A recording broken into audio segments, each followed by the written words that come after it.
Hello 12th class.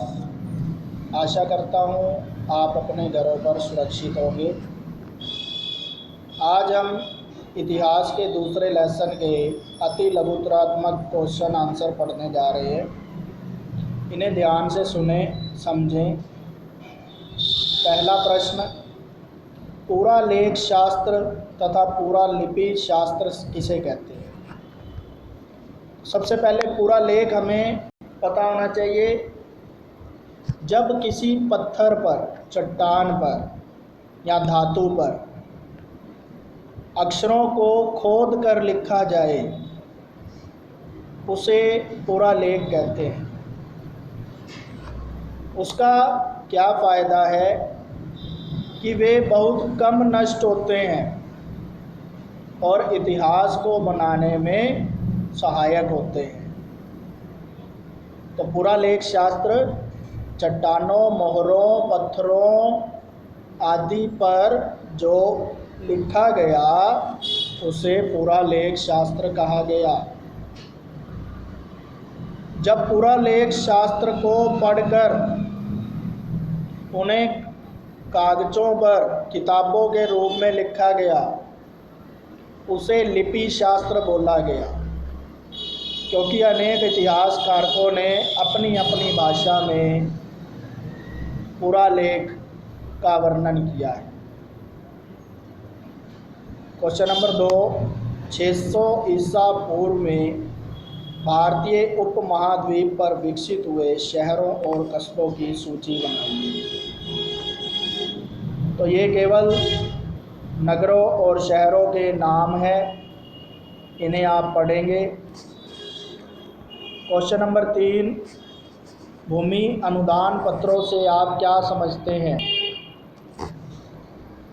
जब कभी भी इतिहास में राजा, रानी, कोई बड़ा व्यापारी, साहूकार, जमींदार या कोई और अधिकारी किसी ज़रूरतमंद को या किसी गरीब को दान देता था, दान में अधिकांश रूप से ज़मीन दान की जाती थी, भूमि दान की जाती थी, तो उसका जो सारे नियम होते थे उसे पत्र पर लिखा जाता था। उसी पत्र को भूमि अनुदान पत्र बोला गया। भूमि अनुदान पत्र अभिलेखों में ही सम्मिलित किए जाते हैं। इन दान पत्रों में राजाओं, राज्य अधिकारियों, रानियों, शिल्पियों, व्यापारियों आदि द्वारा किए गए धर्मार्थ, धन, मवेशी, भूमि आदि का उल्लेख मिलता है। मवेशी किसे कहते हैं? जो जानवर पाले जाते हैं उन्हें मवेशी कहते हैं। ज़्यादातर दूध देने वाले जानवरों को मवेशी कहा जाता है, क्योंकि इनमें प्राचीन भारत की व्यवस्था और प्रशासन से संबंधित जानकारी मिलती है। भूमि अनुदान पत्रों में राजा या भूमि देने वाले का नाम होता था, उसकी डेट लिखी होती थी, सन लिखा होता था। इसलिए इतिहास में भूमि अनुदान पत्रों का भी योगदान बहुत अधिक है। अधिकांश ये अनुदान पत्र ताम्र पत्रों पर खुदे होते थे। तांबे की शीट पर इन्हें लिखा जाता था। भूमि अनुदानकर्ता इन्हें दान प्राप्तकर्ता को प्रमाण के रूप में देते थे। दान देने वाला दान लेने वाले को यह पत्र देता था। सामान्यतः इन अनुदान पत्रों में भिक्षुकों, ब्राह्मणों, मंदिरों, विहारों, जागीरदारों और अधिकारियों को दिए गए गांवों, भूमियों और राजस्व के दानों का विवरण उपलब्ध है। क्वेश्चन नंबर 4, अभिलेखों की साक्ष्य की सीमाएं स्पष्ट करें। अभिलेख जो पत्थरों पर खोद कर लिखा जाए उसे अभिलेख कहते हैं। पॉइंट फर्स्ट, कभी कभी अभिलेखों के कुछ भाग नष्ट हो जाते हैं। इससे अक्षर लोप हो जाते हैं। लोप मतलब टूट फूट जाते हैं, जिस कारण शब्दों या वाक्यों का अर्थ समझ पाना कठिन हो जाता है।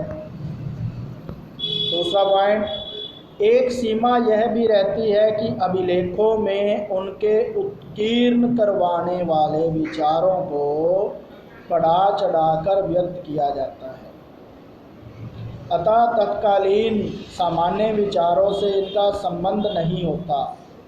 तत्कालीन किसे कहा जाता है? उस समय को, जब ये खोदे गए, बनाए गए, उस समय राजा के मन में या दान देने वाले के मन में क्या विचार थे, जब उन्हें लिखा गया तो कैसे लिखा गया, और जब हम समझते हैं तो कैसे समझते हैं। तो कई बार ये जन सामान्य के विचारों और कार्यकलापों पर प्रकाश नहीं डाल पाते। ये साइड में अभिलेखों की पिक्चर दी गई है। इन्हें ही पंचमार्क सिक्के भी बोला गया है। पंचमार्क सिक्कों के बारे में आप क्या जानते हैं? विनिमय के साधन के रूप में। विनिमय किसे कहा जाता है? वस्तु को खरीदना और बेचना विनिमय कहलाता है। सिक्कों का प्रचलन शुरू हुआ सबसे पहले 6ठी शती ईसा पूर्व में चांदी और तांबे के आयताकार या वृत्ताकार टुकड़े पाए गए।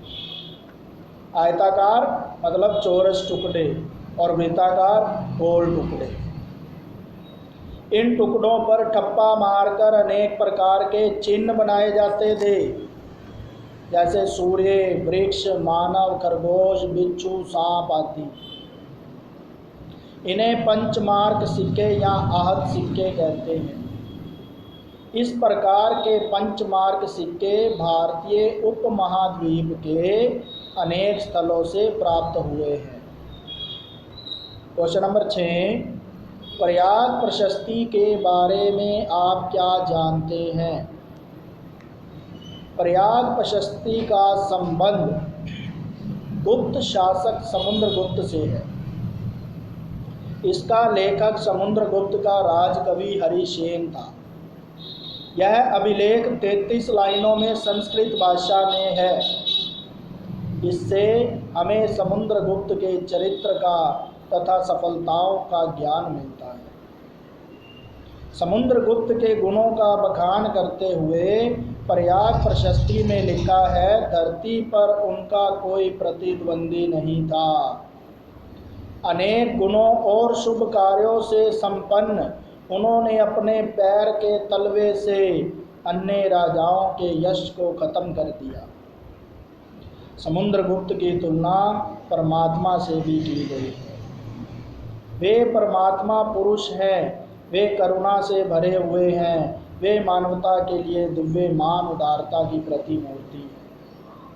समुद्रगुप्त इतिहास का ऐसा एक सम्राट था जिसने अपने जीवन में कभी कोई युद्ध नहीं हारा।